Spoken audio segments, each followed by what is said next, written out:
On an entirely different matter, this past Saturday brought yet another escalation in Russia's brutal war in Ukraine. The ink had barely dried on a deal securing safe passage for Ukrainian grain exports when Russian missiles hit the port city of Odessa. Ukraine produces 1/5 of the world's high-grade wheat. Russia's Black Sea blockade and the destruction of Ukraine's crops have left vulnerable regions of the world literally on the verge of crisis. But Vladimir Putin only managed to resist the urge to commit senseless violence for about 24 hours. Now the fact that Putin was even compelled to negotiate was thanks to the introduction of HIMARS, long-range rockets, and Harpoon anti-ship missiles into Ukraine's arsenal. If Ukraine had had weapons like these earlier, the blockade of Odessa could have been prevented in the first place. The Biden administration says its decision-making throughout the process has been deliberate and nuanced.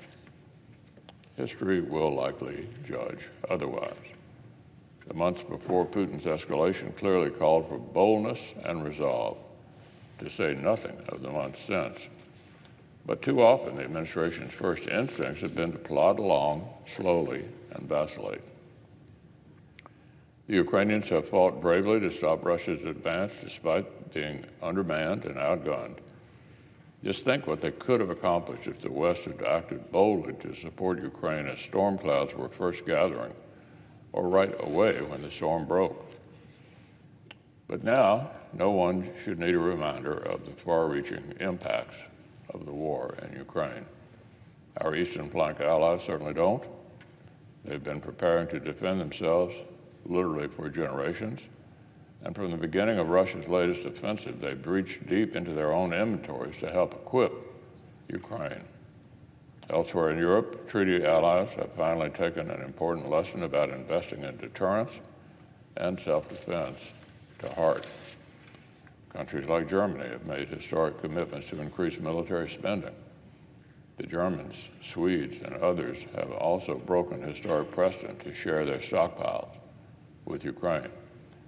And of course, Russia's war has led other major European states to announce their intention to join the ranks of the strongest alliance in world history. Last week, our colleagues on the Foreign Relations Committee advanced the necessary protocols to ratify Sweden and Finland's accession to NATO. There's now nothing preventing the Democratic leader from calling these measures up for immediate consideration and passage by the full Senate.